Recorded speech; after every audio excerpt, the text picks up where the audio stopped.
I am a 35-year-old man, married to my wife, who is 36 years old, for 6 years, and we have been in a relationship for a decade. At the onset, I knew my wife back then was more particular about her hygiene. Aside from the basic hygiene, she is more particular about using hand sanitizer in public places. Before we were married, she used to rent rooms since most of her accommodations were closer to where she worked, with occasional stays over with me at my parents' place. We rented a place of our own once we got married while we decided to build a family together.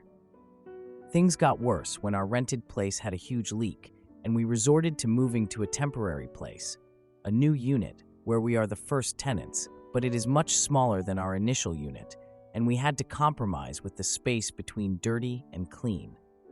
This heightened her anxiety, and it is also when we understood that she has contamination obsessive-compulsive disorder. Ironically, the smaller unit we are staying in made her settling down ritual the longest it has ever been due to the anxiety she felt. Her ritual mainly involves everything that comes into the house needing to be clean and disinfected. Many rules and agreements have to be in place, mainly to avoid triggering the anxiety spiral or rumination. This has gotten so bad that she no longer has any patience. Even a single small mistake, or not even a mistake, but what she thought she saw, will end up with a full-blown anxiety spiral and argument. It's pretty much all or nothing. Previously, things were more controlled. She would function perfectly fine outside of the house, and her obsessive-compulsive disorder would get activated within our home. But lately, it has manifested in dictating things we do outside of the house as well. This obsessive-compulsive disorder has affected our marriage so badly that there are times we could argue almost every day. Arguments usually start from small or minor things, such as putting in laundry, using the kitchen sink, and at times, simply turning off the light switch may trigger her anxiety if I do not do it correctly, or stand in the correct spot, or walk around the house too close for her comfort. For her, it's all about minimizing the potential risk of contamination. Her only reassurance comes from seeing it herself firsthand, or some scientific logic that can give 110% assurance or zero probability of the risk not happening. This argument won't stop even with the most logical and objective answers I could present. There's always another potential logic that may counter. In addition, this made me feel like almost every day I walk on eggshells in correlation with her mood regarding simply living. On good days, I could go about normally as long as I abide by the rules, and on some days, the same actions may trigger another argument over possibilities of risks. The reason given was, I have never noticed before, and now I do. It's a vicious cycle that I cannot win but to spiral downwards. When the obsessive-compulsive disorder takes over, she becomes a totally different person. Many times in our arguments, she has brought up such statements. If you want me to leave, just tell me, and I'll move out so that you won't hear me rant anymore. Deep down, sometimes I wish you would be the one to mention divorce so that I'll leave and find somewhere else to stay. And there are times she has brought up nastier or worse statements. She usually apologizes after things calm down, but it repeats again sometimes within the same day. To add, complaining and ranting about this rented place is the only way she could cope. Almost every part of the house has something to complain about, as there are parts of the house that are out of our control that are constantly triggering her anxiety. This includes days where anxiety hits the fan and huge breakdowns happen. There have been a couple of times neighbors have called the police to check on us since we live in an apartment. Personally, hearing the same complaints every day does wear me out. Complaints start from minor grunting to some days, literal F-bombs here and there. Many times she has felt bad putting me through this, as she herself feels helpless when anxiety takes over, and her association with parts of the house has resulted in me doing the majority of the house chores. She only does the laundry, as she has her own preference. To cope with all this, I just have to avoid doing anything that may cause a trigger or doing things at home that do not make sense to me, but to her, just in order to keep the peace and not to start another argument just so I can move on with my day. There are times I made the mistake of accidentally triggering her, and at times I simply just wasn't aware but still tripped that trigger. I felt so restricted, even living in my own personal space, as there are a lot of things I can't do or wear without triggering any potential argument. I know this may continue to enable or reinforce her obsessive-compulsive disorder rituals, but I have come to a point where I appreciate my peace more than addressing the issue anymore, as I have done it many times, and it ends with an argument. Now for an update. I am fighting cancer. There have been times that arguments and rants have started in the hospital, or at times I got home after my scheduled chemotherapy treatment. Talk about starting a debate under the influence. I know the solution is to move out of this rented place. Yes, we are moving to our own place soon. But I couldn't help but feel that there has been so much damage done in the past year, and I am scared things will be repeated in the new place, as I have such traumatic and hurtful experiences that I fear history may just repeat itself. Or even worse, the obsessive-compulsive disorder will manifest differently or find a different reason to manifest. I have tried to intentionally make a point to love my wife, but I feel like I am back to square one when the anxiety takes over and hurtful words start spewing. But at the same time, feeling like a helpless husband, she is open to therapy, but at the moment, she is just too preoccupied with work that physical therapy has to be put on hold. I feel hurt, disrespected, and resentful for the things that have been said, emotionally tired. I am tired of constantly giving into this marriage, be it physically like house chores or emotional support like just listening to the complaints, and yet somehow I don't feel like I receive anything in return from her. Also, I am contemplating divorce many times, but at what cost? Is it just an easy way out, or is it just the hurt that is speaking? There are days I do feel loneliness in my own marriage, but at the same time I question myself. Is it really loneliness, or am I just emotionally burnt out, or experiencing caretaker burnout throughout all this experience? Can someone help me clarify this feeling? Now, for a few comments before the update. Comment 1. You're not doing anything wrong. The problem is her untreated obsessive-compulsive disorder and anxiety that she is trying to involve you in. You have made far too many compromises because it just reinforces her dysfunctions and anxiety. You are validating her fears. It may be that you cannot live together, but unless she is willing to go into treatment and work on these issues and own them, and not try to inflict them on you, this is not going to work out. Her dysfunction should not take over your life, and it sounds like it's ruling every bit of your lives so that there's no enjoyment. Comment 2. Out of character, I advise you and your wife to read the book or watch the movie Turtles All the Way Down together. It's about a young woman struggling with contamination obsessive-compulsive disorder. The author, John Green, is also diagnosed with obsessive-compulsive disorder and talks very candidly about his struggles with mental health.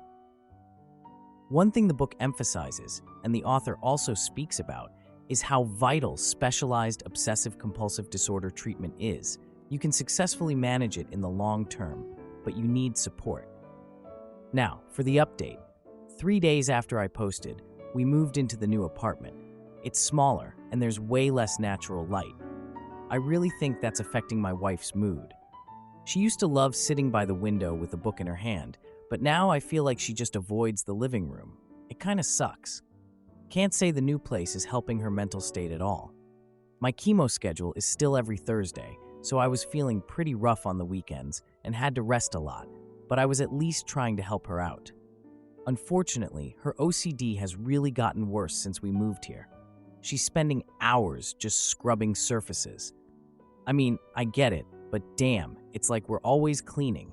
No matter how clean I think something is, she'll take it as a sign to scrub it down for an hour. The other day, I made the mistake of saying, "Hey, it looks like you've been cleaning a lot." She looked at me like I had just slapped her. She said, "Then why don't you help me?" It was super awkward, and I just kind of backed away from the situation. She became fixated on a specific cleaning product. I bought a few different cleaners when we moved in, but she saw this one and insisted on using it only. I don't really care what we use to clean, but I guess I was naive to think that was the end of it. Now, I have to make special trips to the grocery store to buy this one product, and if I forget it, I have to hear about it for hours. I really thought I had my household chores under control, but with all the extra cleaning she's been doing, I'm finding it hard to manage my health and do my share of the work. I can't do as much as I used to, and I know she notices, but I don't know what to tell her. I just don't have the energy. One day, we were at a routine visit to my oncologist's office, and she overheard someone talking about support groups. She came over all excited, saying she wanted to go to one of the meetings. I was hesitant. I just don't think it's the right time, but I really didn't feel like getting into an argument in the doctor's office. I told her we'd talk about it later, but I could see how disappointed she was. We went to my parents' house for dinner that weekend, and she was still in a bad mood. I don't know if it was about the support group or something else, but I could tell she was on edge. My mom brought up my health and how I was doing, and she just went on the defensive, saying my parents didn't understand what she was going through. I could feel the tension rising. My dad tried to lighten the mood with some jokes, but it only made things worse. She didn't find any of it funny. Dinner ended pretty abruptly when she said she needed some air and stormed out of the house. I stayed behind and had to explain the whole situation to my parents, which was super embarrassing. The next day, she got upset with me because I forgot to buy her cleaning supplies. She's still acting like I have a personal assistant that runs out and gets her stuff when she needs it.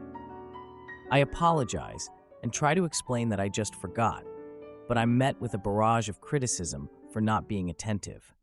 It really bothers me that she thinks I should just know what she needs. It's not like I'm a mind reader. During my chemo session, she insisted on rearranging the waiting area to her liking. I don't know why she feels the need to do that, but she was getting odd looks from the other patients. I asked her to tone it down, but she just kept going. When I finally lost my cool and told her to stop, we got into a public argument in the clinic. After the session, a nurse came over and tried to mediate, but my wife brushed her off completely. It was just a bad day all around. My sister called me the next day. Worried about us, she mentioned hearing about the public argument and suggested we might need professional help. My wife overheard the entire conversation and accused me of talking behind her back. We had another argument, and she told me she felt trapped in the marriage. That hit hard. A week later, my birthday was coming up, and my sister offered to host a family gathering. We both dreaded the idea of doing something like that, but my sister insisted. There was a lot of discussion about what my wife's role would be, which was kinda awkward. I didn't want to put her on the spot by saying she shouldn't do anything, but I also didn't want her to feel overwhelmed. At the gathering, my brother announced that his wife was pregnant, and all the attention shifted away from me. I honestly felt a little jealous. My wife took that opportunity to criticize my family for not supporting her, which led to another argument. My cousin suggested we go to a local arcade, but my wife refused, saying it wasn't clean enough. I ended up leaving the room in frustration. I just felt unsupported in front of my family. When I got home, my wife was cleaning obsessively again. I don't know how she has the energy to do that on top of everything else. My health has been deteriorating, and it's getting scary. We had to have a serious conversation about future caregiving. I just don't know how this is going to work. She struggles with the idea of caring for me while managing her own issues. It's a lot for both of us. We both agreed to seek counseling, but she's expressed doubts about whether it will help. I guess we'll see. Edit. We have since started attending counseling sessions. It's a slow process, and some days are harder than others. We both have to confront uncomfortable truths, but I can see small improvements. My wife is more receptive to help, and I feel less overwhelmed. It's a long journey, but we're committed to it. Am I the idiot for leaving my boyfriend with ADHD after he couldn't get his act together? For the length of our relationship, we've had issues with his time management skills. To be frank, they don't exist, and it's begun to show with some lack of respect for others. He does have attention deficit hyperactivity disorder. I've spent the last 2+ years being sympathetic, understanding, and sensitive to how his brain works. I try to make things as simple for him as possible and communicate thoroughly, but things still slip through the cracks. We had a huge fight yesterday. He has 2 kids, and they stay with us every weekend. Several times throughout the week, we talked about and made plans to attend a festival 10 minutes from the house. Yesterday morning, we slept in, then around 11:30 a.m., all four of us agreed we'd leave the house at 2 p.m. for the festival. That gave them all a little over 2 hours to get ready. No one needed showers, just cereal and clothes on. Easy enough in my world. He was even adamant he and the children would be ready. History told me they would not be. I gave a time reminder to all at 1 p.m. and again at 1:30 p.m. No one was doing anything to get ready by then. During those 2 hours, I prepped some things for dinner and ate. The youngest got his clothes on after my 1:30 p.m. reminder. Then my boyfriend followed after him upstairs. His son came back down, dressed around 1:50 p.m., and said he couldn't get in the bathroom to brush his teeth because his dad had been in there for the last 10 minutes. I waited a little longer, then went up at 1:55 p.m. He was naked, sitting on the toilet scrolling. His daughter was in the hallway putting on makeup. Why does no one understand that leaving at 2 means leaving at 2? I brushed my teeth and told him I am leaving at 2 p.m. With or without you guys, and we'll meet you there. That's what ended up happening. I left by myself because no one was ready. They had 2 hours. This is how things go every single time, both with the children and when it's just me and him. I get that he has attention deficit hyperactivity disorder, but he refuses to manage it or take any accountability, or even try. I become the villain, and he becomes the victim. I got to the festival a little after 2 p.m. and entered by myself. I sat on a bench for 45 minutes before he finally answered the phone and said they were just walking up. But they were in a different area. He couldn't explain to me where they were. Us both being frustrated, he had the nerve to say on the phone, we wouldn't have this problem if we all left together. I lost it. He didn't get it, as usual. I never found them. I went home. We argued on the phone my whole drive home. I said I couldn't do this anymore, based on him never understanding why I'm upset or taking accountability for what he does. I said it's come to 3 choices for me. 1, be unhappy and just deal and shut up. 2, we break up. 3, you work on yourself. Mind you, in this instance, all I'm asking is for him to work on time management. He chose option 2. He would rather give up than have to try to work on himself. The kids go home in a few hours, then we're going to talk. I'm absolutely dreading it. I'm split. I want to break up because he is so oblivious, unwilling, and disrespectful. I'm tired of going in circles. But I don't want to because I want so badly for him to snap out of it and see me, hear me, be compassionate, and understand. I want him to see his own self and take responsibility. How do I get through to him? Now, for a few comments before the update. Comment 1.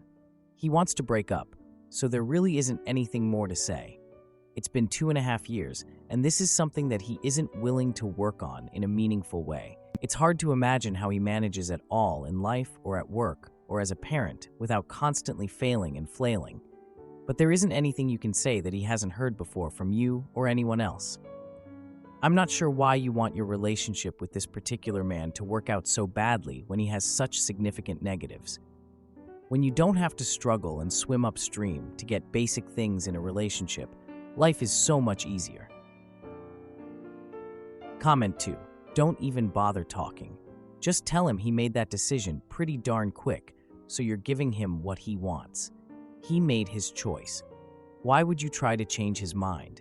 He isn't even willing to try to change. He wants no part in doing anything different, and frankly, he does not care about your feelings about this issue.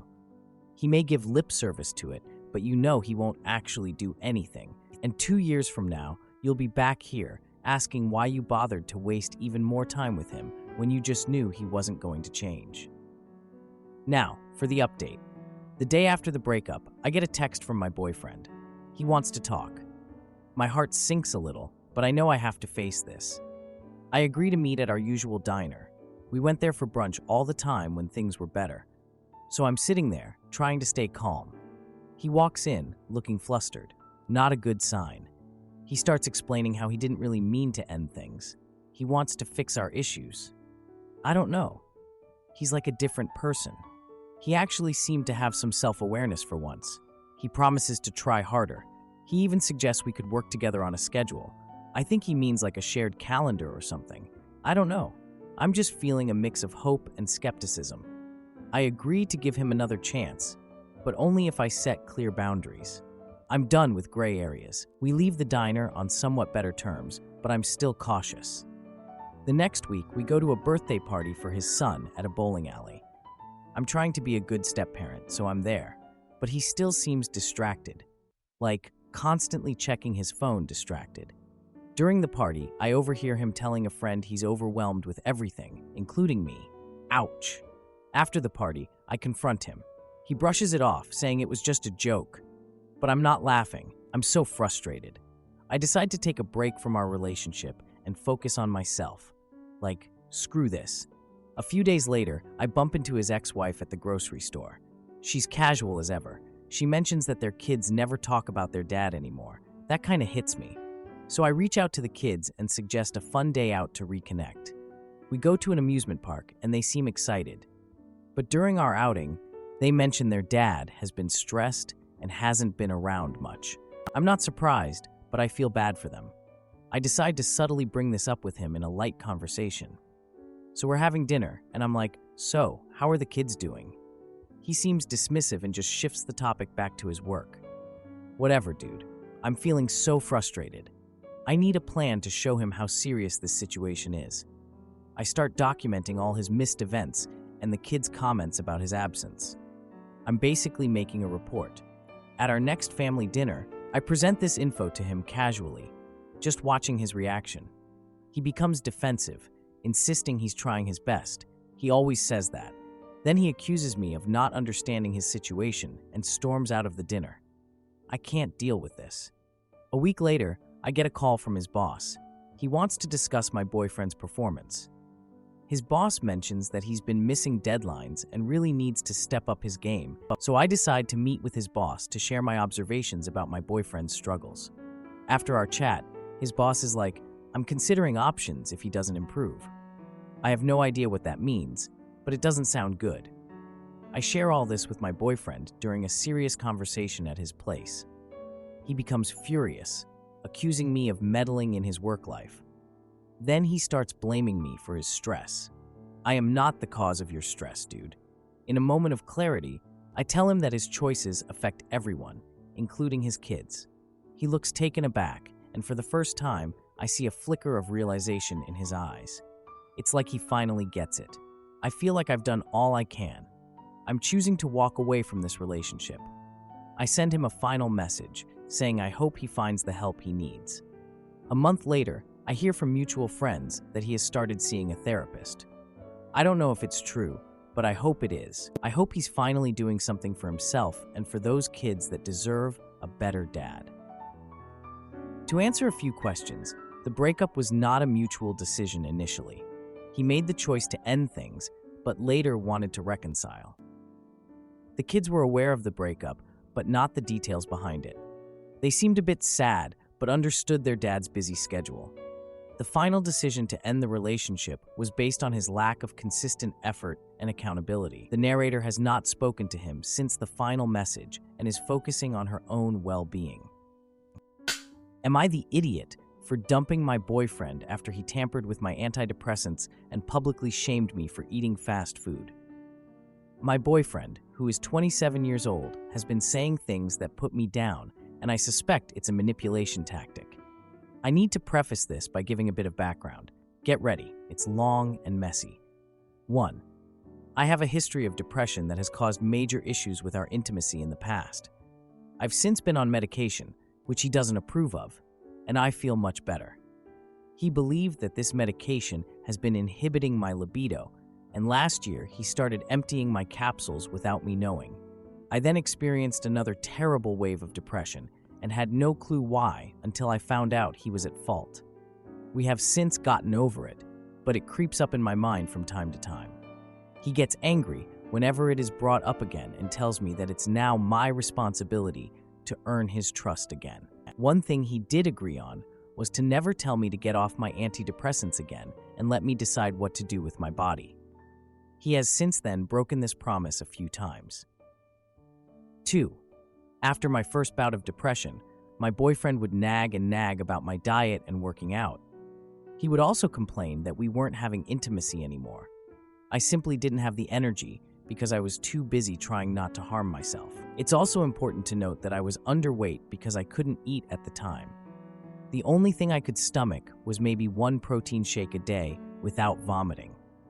When I was finally feeling better and recovering, he told me that I was not attractive to him anymore because I didn't take care of my body enough.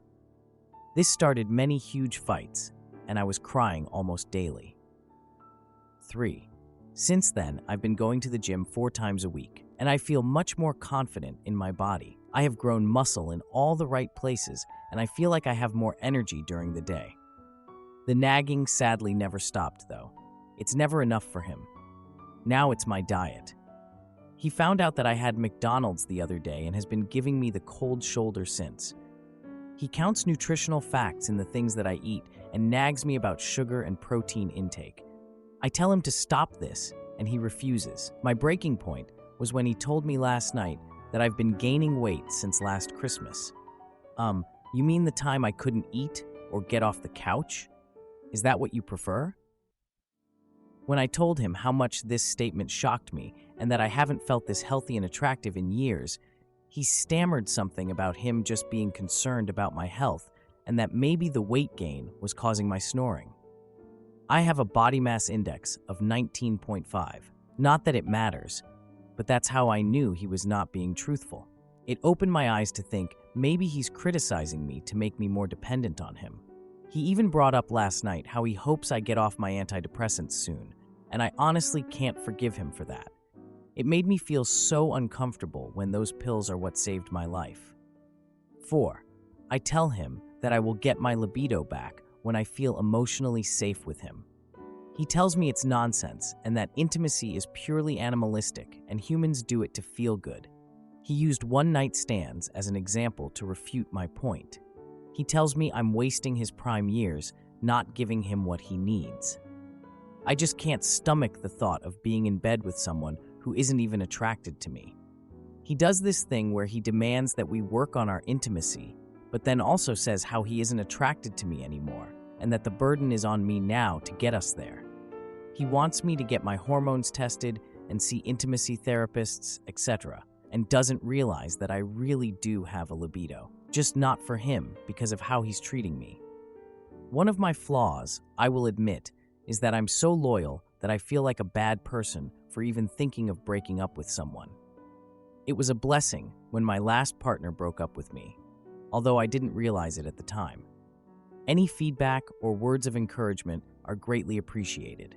I know it's obvious that I need to leave him, but I just don't know how.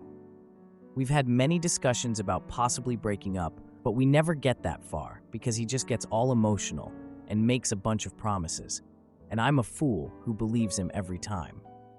Now for a few comments before the update. Comment 1.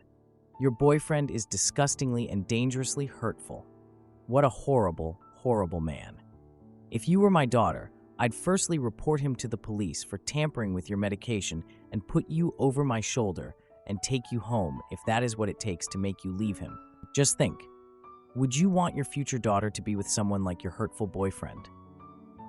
Comment 2.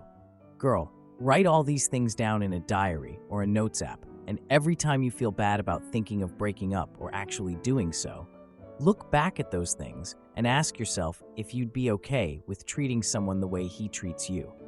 That's an incredibly hurtful relationship you're in, and I sincerely hope you're able to leave. Now for the update. I'm back with an update on my relationship because, wow, things have escalated so much since my last post. It's honestly like a soap opera, but with way more yelling and a lot less glamour. So a few months have passed since my last post about the relationship issues with my boyfriend. I didn't really have a lot of hope that things would improve, and honestly, I was kinda just waiting for things to get worse.